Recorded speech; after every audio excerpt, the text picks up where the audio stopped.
You talk a lot about only getting 12 of these opportunities. How do you see guys in practice, in the locker room, whether it's a mindset or an energy just shift when you come out of camp and into week one prep?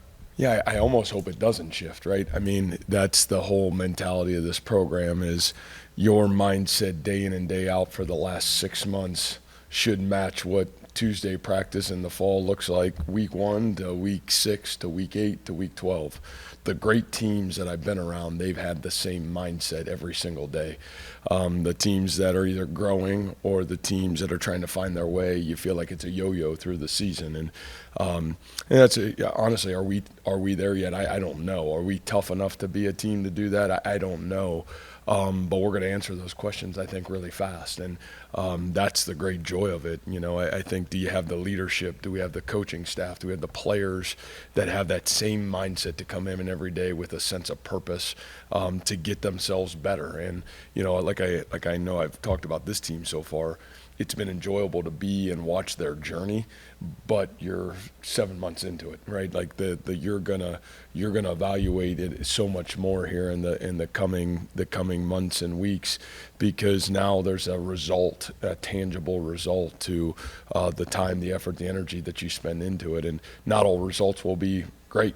And how you respond to it is defining of who you are and who you become. But man, is your process directed on the result, how you played, did we win, did we lose, or is your result, man, I'm trying to be my best every day? And usually those teams and those players, man, they have elite success. What has stood out to you about North Dakota on film? Yeah, you know, I look at some things in their program in terms of just an impression of gratitude that we have an opponent like this. I mean, they're tough. You know, I think you see a coach that came in there, built a culture and built a football team that believes in winning and having success. You know, and honestly, you start on the videotape of their special team success, how great they were in kick return last year. I think they were number 1 in the country in kick return yards. You know, they're a physical and fundamental nature in the punt return and the punt game. And, you know, and then you flip on both sides of the ball. I mean, on the defensive side of the football, obviously, you know, who they've been has been very similar for a long period of time. They're tough, they're physical, they create havoc on the defensive side of the football. Man, their kids play really hard. And on the offensive side of the football, you know, especially you watch that team a year ago, boy, dynamic, dangerous. You know, it didn't matter who or where they were playing. They had the ability to really challenge you on the defensive side of the football. So, you know, I think just a respect factor. You see, I think, you know, that tenure of what coach has done there over his period of time, he's completely changed the culture and mentality of that program, and it really oozes off the videotape. And again, it's gonna challenge us from the very start of the game, and you appreciate that about that. You know, every game is going to have its own unique situation, but this one, their mentality, how they'll come in here and how they'll play, they're going to play really, really tough, and they've proven that. It just hasn't mattered who or where they played. Every game you watch of them, man, you really respect what that opponent's all about. Matt, how would you describe Rocco Becht entering week 1 as a new starting quarterback last season to Rocco Becht, 13 starts, what he did, offensive freshman of the year, heading into his week 1? Yeah, you know, I think when I think about Rocco, you know, and my mindset hasn't really shifted ever with Rocco, because when you talk about mindset and how he approaches every day, it's what I've always really appreciated about him. He is the same guy every day. You know, I think we talked a little bit before fall camp. You know, Rocco came into last fall, I think, earning confidence along the way. And I think that Rocco now has enough banked confidence to come in and almost take a little bit of a leadership role within the football team and certainly the football program, and especially on the offensive side of the football. And obviously when the quarterback is the guy that has the leadership intangibles and he sets the tone for everybody around him, usually you have a chance to really grow into something on the offensive side that can be really successful. And I think Rocco has really taken the reins of that and has earned bank confidence to be able to take the reins of that. And he talked about a little bit about being a little bit nervous last season. Probably part of it was knowing he had to earn trust, for sure, let alone his own confidence. How did you see that evolve over the season, and when did it first start to pop that not only his teammates really trust him, but everyone on the staff does too? Yeah, you know, I think Rocco's work work ethic going into last season probably preceded himself. He was such a great teammate in 2022. You know, Rocco went into that game. I don't know if you guys remember, but in that game in TCU in 22, you know, Hunter got hurt and Rocco went into that game. And, you know, it wasn't perfect, but man, I know it wasn't like a great day, but man, you could feel like a sense of like just a mindset shift as he kind of went in and took over. And, you know, I feel like he springboarded that into the offseason a little bit, and he had some banked reps as a redshirt freshman. And, you know, I feel like when I look at Rocco's transition holistically, I think when you go to that Ohio game last year, him playing, I mean, he doesn't even go into the locker room at halftime. He's puking on the steps as everybody's like walking in at halftime going in, and he could hardly like stand up. And then the kid went out and played the whole second half and really played incredible. I think that day was like everybody in our programs like, that's our guy. That guy can lead us to do really special things. And I think we came back and really played to who he was. And I think as coaches and players were able to really rally just around that mentality after that game. And I know it wasn't the result we wanted, but it was certainly one of those days that was, I think, profound in a lot of ways for Rocco and I think everybody around Rocco. So, you know, like I said, I think his work ethic has allowed him to be in this sense where he can be a great leader in this football program. Coach, what are some things you're going to look for within the wide receiver group this Saturday, specifically with guys like Benny Nagoy and Isaiah Alston? Jeez, yeah, I'm. That's an area that I'm really anxious to see who when the lights come on and it's the brightest, who can step up and really play consistent football. There's a lot of talent in that room, and it's proven to have some wow moments in camp, but to me, the consistency, can you do it when the lights come on? Can you be your best? And they're fortunate because they've got two great guys that they can rally around in Higgins and Noel. But, you know, Eli Green and Benny Nagoya, you know, and you talk about those guys and Isaiah, like, man, what's it going to look like, you know, when the lights come on? And for all those guys, they're in new situations, new place, new quarterback. Obviously, Benny's returning, but in a different role than he was a year ago. So I'm anxious to watch that group. You've got 3 in-state starting linebackers now. I'm not sure how many times that's happened in your time here. Yeah. Probably not many, but what do you get a sense for kind of the pride with those guys and, you know, what that's going to lead to on the field? Yeah, you know, I think all 3 of those guys have been what's been rewarding to watch is those guys really take ownership in that linebacker room and the growth of that room. It was so young a year ago, and all those guys were young as well. But just the monumental jump that I feel like that room has made from where we were at the end of last season to where we are today. And then you talk about, you know, work left to right. And, you know, for me, it's Cooper Ebel. You know, I think Coop, just that guy has, from day one that he's gotten here to where he is today, probably made the biggest jump of anybody. You know, you're talking a single wing quarterback that was playing every rep, the punter, the kicker, the single wing quarterback, and then playing on defenses for 4 years in high school and doing everything for his high school program. And what aided him was elite competitive excellence. He loves to compete, and it doesn't matter what it is. And man, he's really showed up. And then you talk about Caleb Bacon, and man, what Caleb has stood for. I mean, you know, that guy coming in here as the walk-on to coming now as, man, the guy that, you know, maybe has a chance to be one of the most special linebackers that we've coached here. I mean, you know, a guy that can do so many different things for our defense. And then, you know, at Sam Will, you know, Will's a guy to me that just has grown. I mean, he's grown every year with the opportunities that's been presented to him. And, you know, I think the thing that's been fun for them, though, is they've been really pushed. You know, I mean, Jack Sadowski's playing great football right now. I think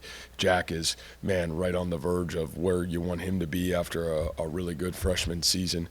I think Cale Berzina's maybe one of the most impressive freshmen that we've had since we've been here, you know, at that position. And so, you know, those guys are challenging that room. And I think when you're challenged that way, Zach Lovett's doing the same thing at Mike Linebacker. When you're challenged that way, it really forces you to be your best. Jacob Ellis getting back for the first time, you know, he's not been healthy in 2 years, and to finally have him back ready to go and play for us, I think those are big things. But I think the competition has made all those guys elevate themselves. And I think those guys, their own competition and pride has elevated them to the top of the depth chart right now. And then you've got Darian Porter, Miles Purchase on an oar line right now. Is that more of an indication of kind of the camp that Porter has had, more so than necessarily a knock on Miles? Yeah, no knock on Miles. Miles is playing good football, and has played a lot. But I would say Darian Porter probably doesn't get the credit he deserves in this program, just in terms of what he's done. Probably been one of the most impressive special teams players we've ever had here. What he's done in terms of the return game and what he does in our coverage game, he's elite, and he's really, really special at that. And his unselfishness to move and now play corner, and I think we talked about it a little bit, maybe Travis, you and I talked about it a little bit preseason, but man, that guy's ability, I mean, you saw it coming last year. He's got length, he's got size, he's got himself to almost 200 pounds. And his ability to almost kind of like what TJ naturally happened. You saw TJ as a junior, and it was good football, and then his senior year was great football. And I feel like Darian's kind of on that same trajectory, a guy that played wide receiver. We asked him to move. The only thing that Darian's got to his credit is he's got elite special teams reps behind him. So, yeah, I would say Darian certainly had a great camp, and it's going to be exciting. Really, all three of those guys, it's like we've got three starters, and, whoever practices best probably will be the first one out. But, I think we got three guys for the first time that we feel really confident about those guys and their ability to play great football for us. Coach, going back to Rocco, you talked about a lot of his leadership growth. We asked him, how has he grown from year one to year two? The thing he said was he dove into the playbook, which obviously comes with leadership qualities, but I imagine the mental growth of grasping the position has grown as well. Where have you maybe seen little things where it shows, okay, he would have maybe made that mistake year one, year two, he clearly has learned from there and is growing? Yeah, those are really good questions, and I don't even know if it's the X and O in the playbook. I think it's what happens when you're a quarterback. It's like being the offensive coordinator, the defensive coordinator, the head coach. You have to make split-second decisions, right? And you guys wouldn't remember this, but the first series of the first game against Kansas last year, and Rocco scrambles and he slides, and we're a yard short, and we have to punt the football. Now, Rocco could have run, and he was being smart. He slid, but he slid knees first, so they marked him a yard short. Right call. And then you watched him in the K-State game. The same situation came up, and he dove head first, and he got the first down. Right. And I think that's what's the thing I love about Rocco is he is so in tune to how do you win football games at the quarterback position. It's not we all see the numbers and what that look. That's not how you win at quarterback. You have to win one moment at a time, one situation at a time, and you got to be elite at taking care of the football and understanding what each situation looks like and how you win. And how does that come? That really comes through experience. I don't care what you say. There's not a young guy that's ready for that at this level because games are so thinly, won at this level. And then it's even double that when you go to the next level. But it's how do you manage each situation and how do you manage the knowledge and experience that you have to make the right play in the right moment with great consistency. And I feel like that's what Rocco's really grown the most. Like I said, I don't think it's like a playbook thing or an X and O thing. I think it's the ability to understand how do I win the game for our team? How do I put us in the best decision? You know what? Sometimes the best decision is throw the ball away and punt the ball. Man, sometimes the best decision is, hey, I got to just take the check down and get rid of the football. And sometimes the best decision is, man, I got to stay up and I got to probably fight to go get that first down. So, man, we can keep this thing going early in a football game. And, that's what I love about Rocco. He's a constant learner. He's a perfectionist. He wants to be the best, and he's certainly addicted to the process that it takes to play elite quarterback, and I appreciate that about him. Coach, what are the special challenges of a season opener? Yeah, I just think you saw it last Saturday, right? I mean, I just think our sport is so funny. It's not like basketball where you can go play 5-on-5 basketball all year. Right? It's not like baseball where you can go play wooden bat league in the summer and go, get ready to play.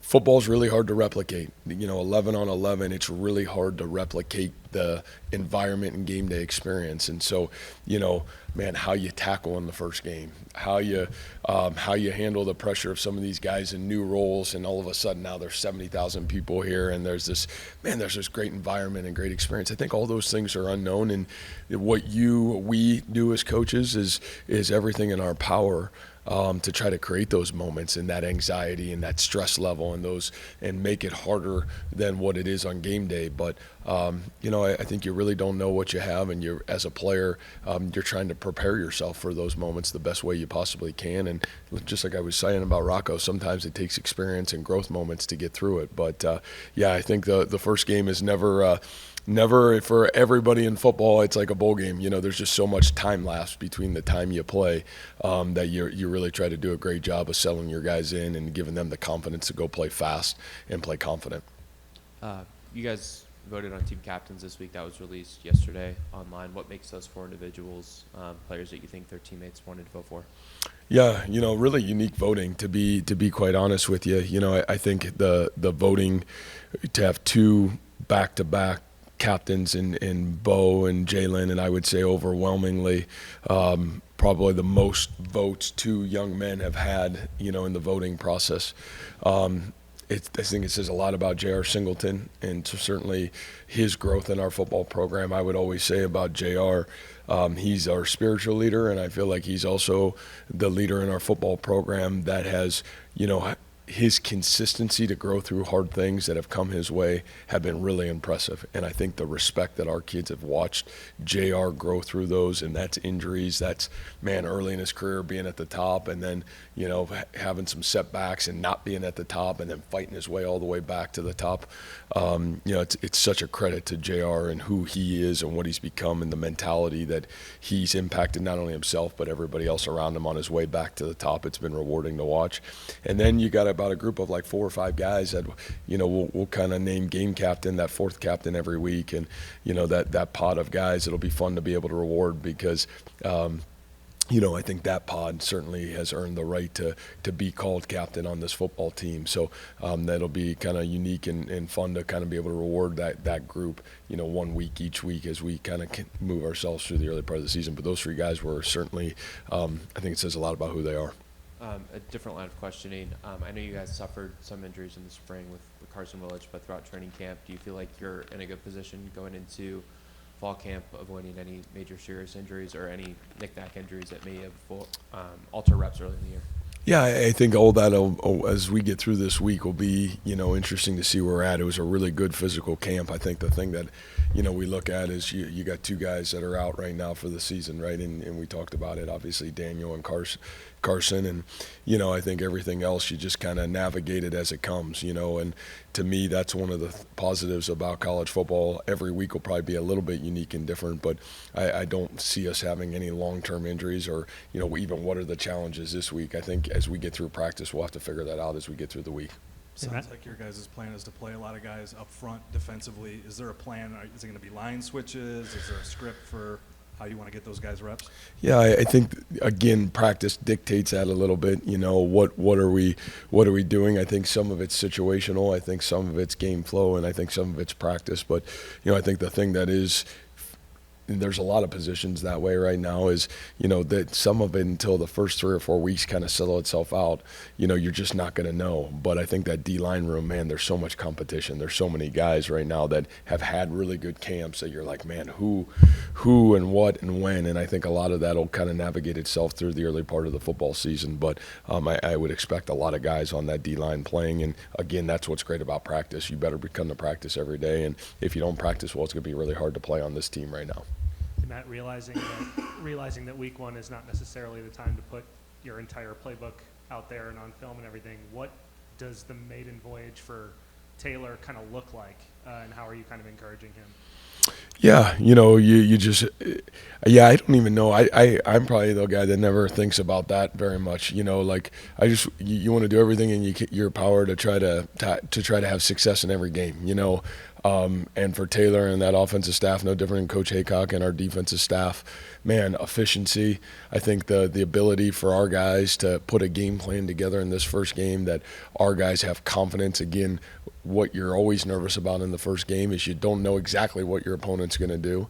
You got to be ready to make great adjustments within the football game, and you can't do that if you got so much in that you don't have the ability to adjust. And so I think if we can have great simplicity, it'll equal great velocity of how our guys play the game of football on Saturday. And so I think that's probably my biggest concern on both sides of the ball, and probably no different on special teams. And again, you got an opponent that's going to come in, and what you really respect about them is they know who they are. Man, you know how they're going to play, and it'll be a great challenge of wills, in my opinion, in terms of two teams that really want to play football a very similar style. That's all we got. All right. Thank you, guys. Thank you.